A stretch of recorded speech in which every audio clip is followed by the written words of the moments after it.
All right. Well, hello. I want to say, first of all, thank you for the opportunity to present today. This is my first ever paper in the discipline of translation studies, so it's a good moment for me. Thank you. Good luck.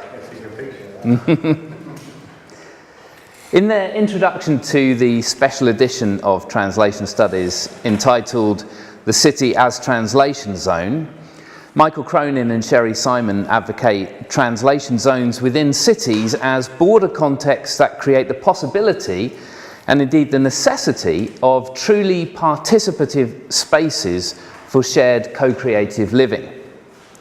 Though their analysis focuses on interlingual borders, they also acknowledge that our current crisis of ecosystemic sustainability mandates a transformation in environmental relationality.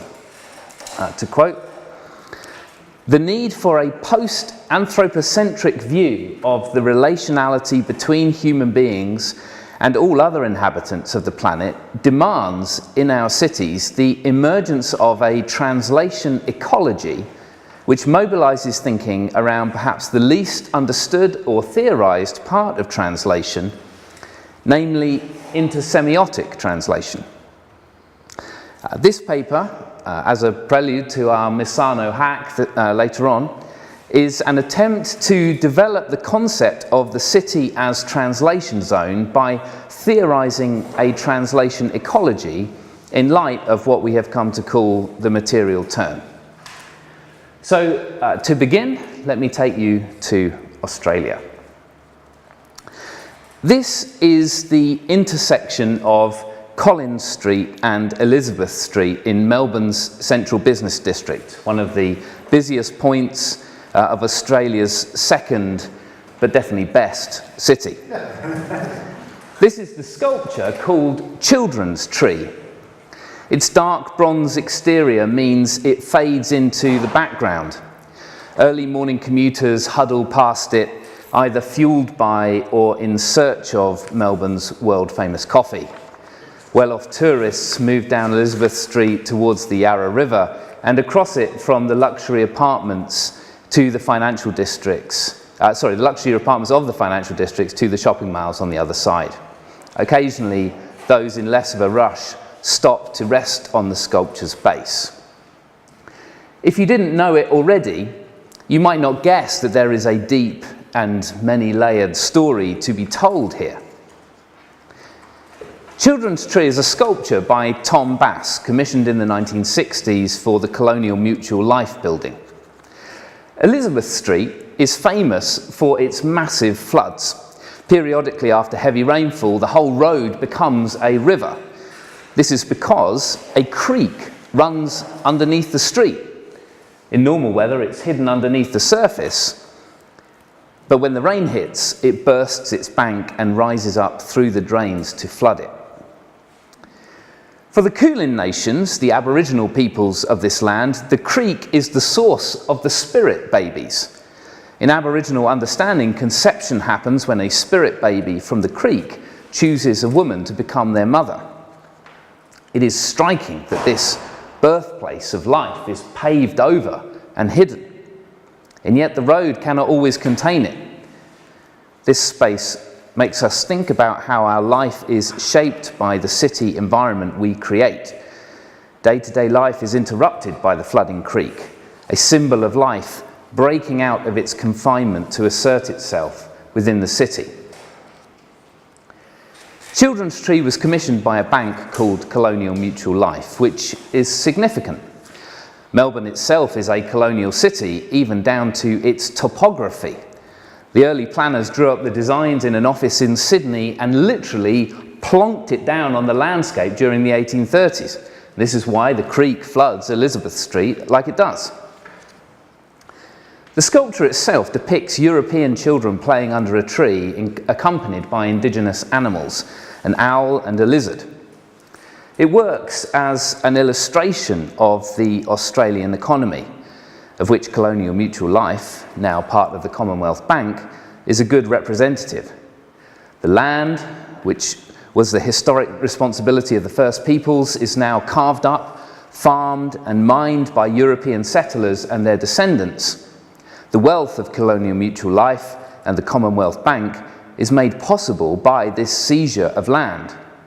And the lack of Aboriginal children in the sculpture is a subtle, no doubt unintended, reminder that the history of this land is much older than its city streets.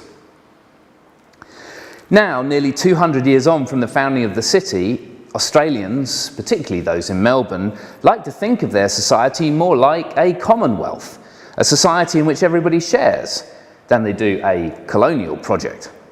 But just like the Commonwealth Bank, previously publicly owned and now privatised, reality does not live up to that dream. The mutual that was part of this sculpture's commission is lost, and not everyone shares in the wealth, especially those who can trace their ancestry on that land the furthest.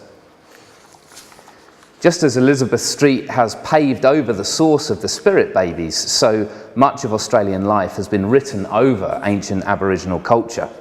Sometimes, often, though perhaps unintentionally, this life is not written to coexist, but to erase what was previously there from memory. Sculptures, films, and advertising boards overwhelmingly represent Australian culture as white European.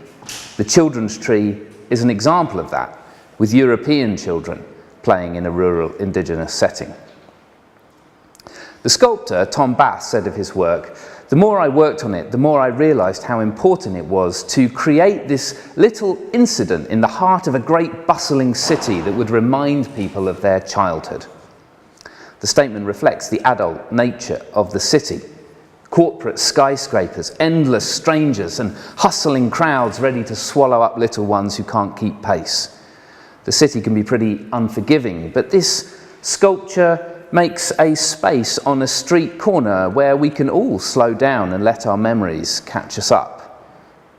But sat on this street corner, its children also call out the more ancient memory of the spirit babies. A story covered over by the city is uncovered by a single sculpture within it.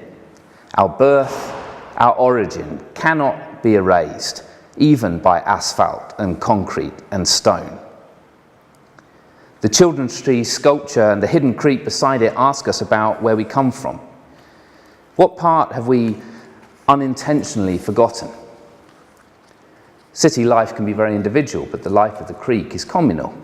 The spirit babies all come from the same place, and every time the creek floods, it brings people together. People bond because of the collective disruption it causes. What part of our collective identity have we forgotten? What else must we remember to bring us together and create a mutual life? This example is one of many that have been hacked as part of Labyrinth, a project to uncover hidden stories in cities. The city hack is an iterative process that repeatedly, often relentlessly, subjects a space in a city to questions about its meaning. Hacking has a clear ethical imperative, which is the cultivation of greater agency, uncovering the stories that quietly enforce the rules we live by so that together we can rewrite those rules. Hacking a city in this way involves an attention to what I describe as the harmonics of place. In very simple terms, the relationship between symbols produces a certain resonance or dissonance. A national flag flying on the buildings of the head of state usually produces resonance, but a national flag on enemy soil produces dissonance. We are used to experiencing the resonance and dissonance of symbols. It's part of how we find the world meaningful. Hacking simply dials up that symbolic awareness, exposing us to new, subtler symbolics, often unexpected or previously unknown, which produce between them new kinds of resonance and dissonance. The play of resonance and dissonance is translated into stories. Strong resonance tends to force characters or themes into focus, while dissonance creates the crises that drive a plot. Hacking is, of course, a term designed for public engagement more than it is for academic rigour. However, this process of hacking is, I contend, a form of translation ecology.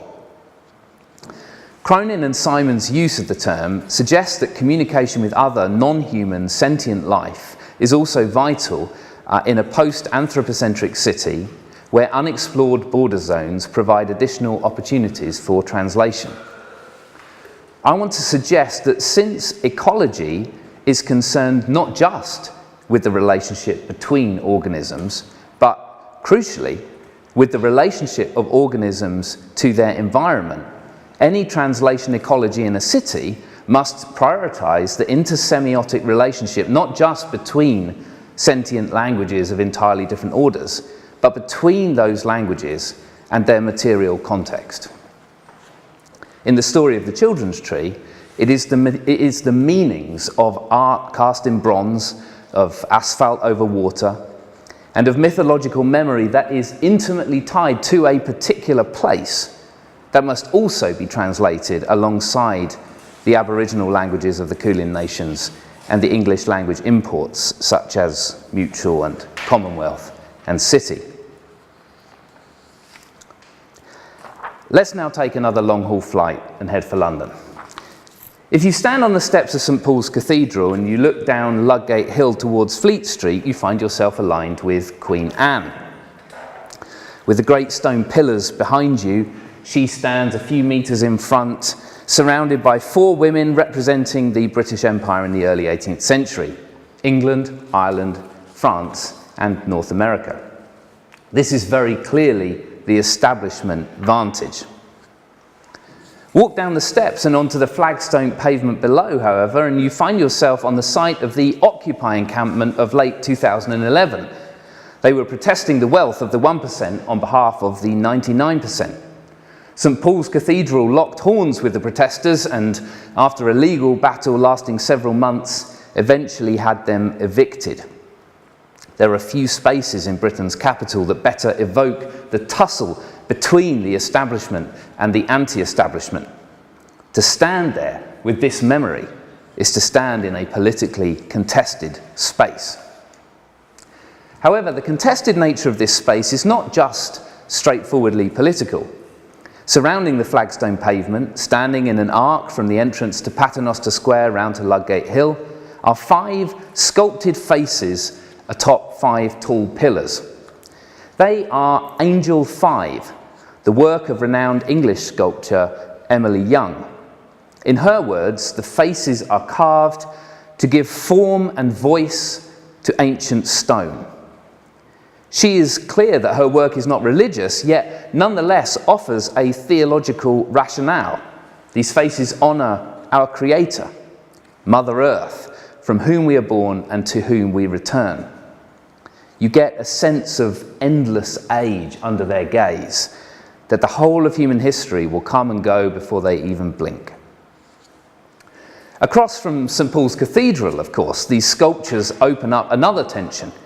This is not just a politically contested space, it is also theologically contested. Theologies of stone, one pointing upwards to the grandeur of the heavens, another bearing witness to our debt to the earth. One built to honour our father, the other our mother.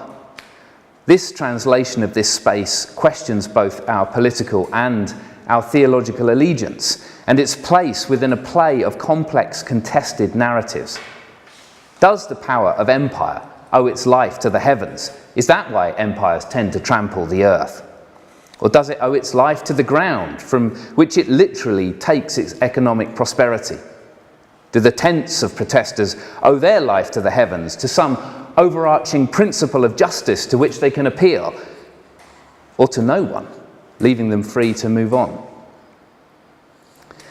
To help with this kind of complex narrative interrelationship, I want to turn to narrative theory. Since Ricoeur, narrative has been understood to constitute human experience, both epistemologically and ontologically. Narrative is not merely a form of representation.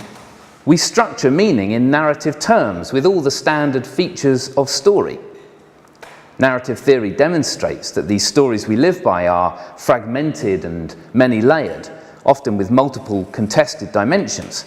But through certain key narrative characteristics, for example, those outlined by Summers and Gibson, namely temporality, relationality, causal implotment, and selective appropriation, storied meaning is the most basic structure of all hermeneutics. If this is the case, if story is the means by which we make meaning in the world, then narratives involve perpetual translation. At a fundamental level, the passage of time requires that the past is translated into the future in narrative terms. It is said that temporality is crucial to narrative structure, but it can also be said that narrative provides the basis for temporality.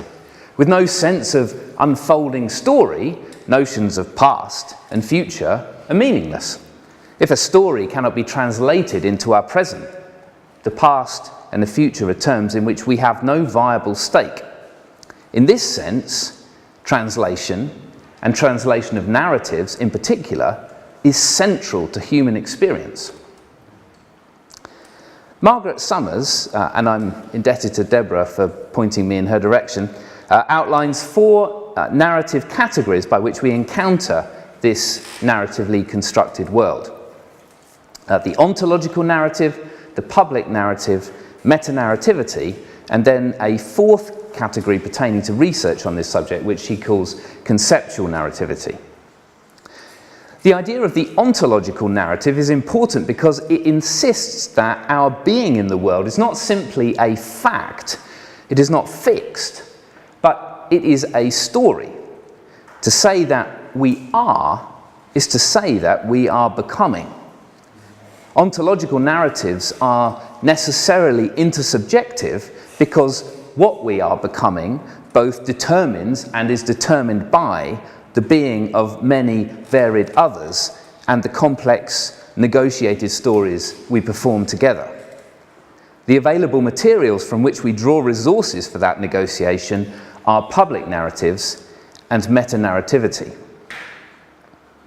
Public narratives are any available shared narratives from which ontological narratives can be constructed, whether local folklore, global film scripts, chatter on WhatsApp groups, or the familiar cultural stories about politics or the economy, about gender or race or sexuality. The array of public narratives with which we are constantly in conflict is overwhelmingly vast, and it is only our remarkable capacity for narrative construction, of selectively appropriating and from that heavily filtered raw material creating relations of causal implotment that enable us to translate ourselves into anything like a relatively stable identity. One of the challenges with Summers' categorization is the question of where public narratives end and meta-narrativity begins. Summers argues that meta-narratives tend towards abstraction, progress, enlightenment, globalization, entropy. They might be set against each other in dramatic narrative fashion, for example, capitalism versus communism, or the individual versus society, or as an unfolding story, for example, the rise of the middle class or the impending climate apocalypse. But without a relationship to the public and personal narratives that daily constitute and maintain them, meta-narratives, according to Summers, tend to de-narrativize. That is, they ossify as formal models rather than as living stories. Summers' fourth category, conceptual narrativity, is designed to counter this trend. It is an attempt to re-narrativize by insisting on temporal, not just spatial, interrelationship. By exploring meta-narrativity in relation to the ongoing play of public and ontological narratives, these hardened stories are broken open by actual characters in actual dramas, and thereby become more accurately described. Summers' interest is better sociology, but I am interested in the curation of a translation ecology. By introducing temporality to meta-narrativity, conceptual narrativity, as a way of reading narratives, also destabilizes them, or more precisely, exposes them as already unstable. For the city as a translation zone, the rampant inequality of power relations, as well as the havoc that anthropocentrism wreaks on our ecosystems, demands that a translation ecology sustains the agency required to negotiate systemic change. Conceptual narrativity, put to use in a translation ecology, can assist this task. As Deborah Shad has written, if all narratives are constructed by a process of selective appropriation and relative emplotment, then it must always be possible to select otherwise, to relate otherwise, to emplot otherwise. So let's explore these narrative categories with respect to that space in front of St. Paul's Cathedral. We've already hacked the symbolics of this space in terms of several public narratives. We have the historical moments of Queen Anne's imperial rule and the Occupy encampment. We have the public Christian narratives that gave rise to cathedrals of stone and the public pagan narratives that gave rise to a sculpted homage to Mother Earth. Nestled in the subtext of the account also lie the public cultural narratives about Britain's relationship to its imperial past, its Christian past, its so-called multicultural present, its current economic inequality, as well as other features of this particular space. For example, the extent to which St. Paul's is seen as a space for British citizens versus a space for visiting tourists. All of these public narratives vie for legitimacy and help to create the resonances and dissonances that produce a particular harmonics. Then there is also the personal narrative. When I have led groups to this space, I often ask them to reflect on their own political and theological allegiance in the context of the contested narratives I've already described. People often encounter deep sympathy with the Occupy protesters and a critique of the cathedral and its imperial associations. And yet people feel powerfully drawn to the great pillars and the dome that rises up above them. There is often, for British participants particularly, a strong sense of an identity we love to disavow. It's sometimes easier to stand in opposition to something than to contemplate living without it. These are public and personal narrative reflections then, but what about the meta-narrativity that shapes St. Paul's? These are the much harder to identify narratives which structure what other stories it seems possible to tell. The inevitability of capitalism is one such meta-narrative here. The City of London is arguably the most consistently capitalist place on the planet, boasting more than a millennia of uninterrupted financial freedom. And by the way, whose local elections are decided by 23,000 residential votes, 16,000 of which belong to corporations. Perhaps it's easier to stand in opposition to capitalism than to contemplate living without it.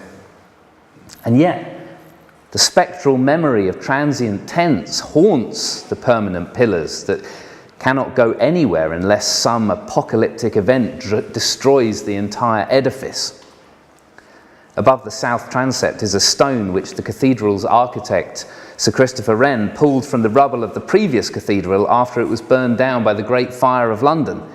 It is inscribed with the Latin word resurgam, I will rise again. And yet the absent tense raised the possibility that life continues elsewhere, that an end and a new beginning await. The inevitability of capitalism as a meta-narrative is neither undone nor overthrown by this translation of place. But through the memory of the tense and their relationship to the other public narratives that shape the space, ontological possibilities change. The inevitability of capitalism is re-narrativize as a story that could still go otherwise. But my account of St. Paul's lacks sufficient depth when it comes to the complexity of the ontological construction of narrative, the question of how each person and the public cultures that we both shape and shape us continue to translate the narratives of the past into the present. This requires a much more explicit account of the materiality of that translation. In the context of theorizing labyrinth as a translation ecology, the concept of psychogeography has proved useful as a way of framing the experience of a city in terms that explicitly consider the relationship between meaning and materiality. Psychogeography was a theory that arose through the avant-garde situationist movement that originated in Paris in the 1960s. The situationists adopted the dérive, the drift, as a mode of experimental behaviour via an unplanned journey through a landscape. The dérive was a critical tool for encountering the effects of psychogeography, developed and described by Guy Debord as the specific effects of the geographical environment, whether consciously organised or not, on the emotions and behaviour of individuals. To explain psychogeography a little more, let me show you this picture of the Bank of England. If you have ever walked around it on a cold February evening, you might have felt as I did when I took this photo. The imposing wall that runs the entire perimeter of the bank shields the ornate buildings within and instead presents a fortress to the surrounding streets, which carries in its psychogeographic impact a forceful message: you are never coming inside. That is something experienced psychosomatically before it is encountered cognitively. On a larger scale, I once spent 6 hours hacking the City of London, that's the ancient part of central London that houses its financial district, by walking or drifting around its perimeter. What I unexpectedly encountered was an ongoing experience of nowhereness. Apart from the section that took me down the River Thames, most of the rest of the perimeter is uninspiring liminal space. The more I walked, the more I encountered a growing pull towards the centre. I have no love for the City of London. I regard it as largely corrupt. But the pull to its womb was surprisingly intense. By the 6th hour, I was walking very slowly and deliberately, I became almost desperate for its comforts, to return to the spaces of its centre that I so love to critique. For me, that was a psychogeographic, in some ways a spiritual, somatic experience of the city that exposed to myself a deeper level of complexity in my own relationship to it, and indeed in my own self-understanding. This is a bodily encounter with narrative, a subject that is raised, but in my view insufficiently developed in Douglas Robinson's The Translator's Turn. Robinson posits that translation is idiosomatic, that some words or ideas just feel right, but uses this homophone to raise two possibilities. Idiosomatic IDEO describes the bodily responses that shape translation drawn from ideological heritage, the way that, for some, for example, it just feels right that men should be in charge. Idiosomatic IDIO, by contrast, describes our own very particular individual idiosyncratic experience and its effect on the body. Our somatic encounter with language is shaped, argues Robinson, by the contest between these two types of idiosomatic experience. For Robinson, this is a question of agency in translation. The agency to translate is located within our capacity to navigate somatic encounters with language. Robinson's own project was to demonstrate the failure of notions of equivalence in structuring the translation task, and that it is in the body of the translator where questions of meaning are most forcefully negotiated. However, the conceptual framework that structures this, the relationship between idiosomatic and idiosomatic translation, and its specific impact on the question of agency in translation, remains underexplored. I want to suggest that Summers' narrative theory offers substantial resources to this question of how ideological and idiosyncratic experience works on the bodies of translators, and that Robinson's idiosomatic distinction reciprocates by providing a way of conceiving how ontological narratives are constructed through our bodies. As Summers notes, ontological narratives are used to define who we are. This in turn can be a precondition for knowing what to do. Since it is our bodies and their material action in the world, their material performance in the world, that constitutes us most forcefully in this narrative cultural play, somatic encounters with language are integral to the construction of our narrative identity, just as the narratives with which we construct our identity impact forcefully on the specific nature of our somatic experience. However, the focus of Labyrinth as a translation ecology in city spaces forces us to go further, taking into account the insights of the material turn. I do not think we can limit conceptions of idiosomatic response to the intersubjective experiences of translators shaped only by nebulous narratives that impact on our bodies. The logical extension of the philosophical basis of Robinson's own insistence on somatic knowledge is to explore its narrative interplay with the material environments in which that body is ontologically constructed. This matters, I contend, both at a disciplinary level, but also at the much more mundane, everyday level of people's lives, since we must all continually translate and retranslate the narratives that construct our identities. To summarize then, Labyrinth as a translation ecology seeks to bring Summers' narrative theory into dialogue with Robinson's idiosomatic distinction via a psychogeographic encounter with a particular place, in order to explore the material processes by which complex and often fragmented stories are continually translated in city spaces. As a final example, let me recount an experience from my Labyrinth colleague in Melbourne, Marcus Curnow, who, along with a group of friends, was hacking certain spaces in the city using a radical political translation of the biblical narrative, Mark's Gospel. The Crown Casino on the south bank of Melbourne's Yarra River has always been controversial, a symbol for many of the triumph of capitalism over local culture and tradition.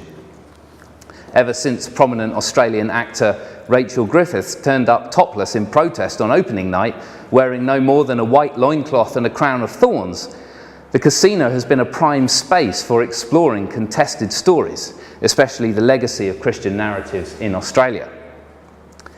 Inside the casino are two large relief sculptures of Roman coins that lead to a more exclusive internal room for members.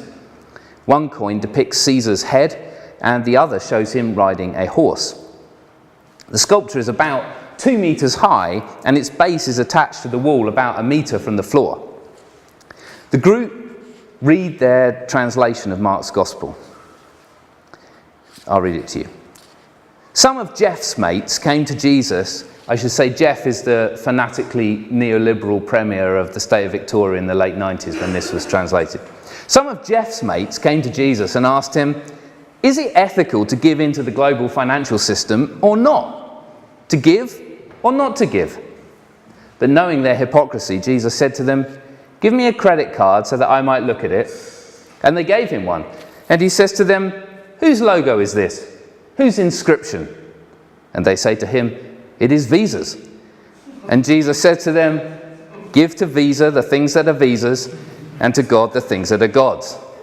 And they were astounded at him. Well, the group used this story, performed in this space, to provoke particular questions about the ways in which participation in the global economy, or Visa, or casino club customer loyalty, are akin to or unlike loyalty to Caesar. What does it mean to give to two systems at the same time that seem to contradict each other? Well, while this was going on, Marcus became slowly aware that someone had left the group and was scaling the sculpture. In a spontaneous act of performing rendering onto Caesar, they had pulled $20 from their wallet and the chewing gum from their mouth and were grappling precariously with the wall. As they got higher, they struggled to climb any further, but managed to reach up and, like a childhood game of pin the tail on the donkey, stuck the $20 note on the horse's arse. Security quickly emerged, dragged the person down from the wall, and suddenly surrounded the group. A heated discussion then ensued as to whether this person is associated with the group or not, and whether the whole group should be escorted from the building. But the departure of the group was interrupted when, unbeknown to security, some of the members of the group had been targeted by the casino hospitality membership team.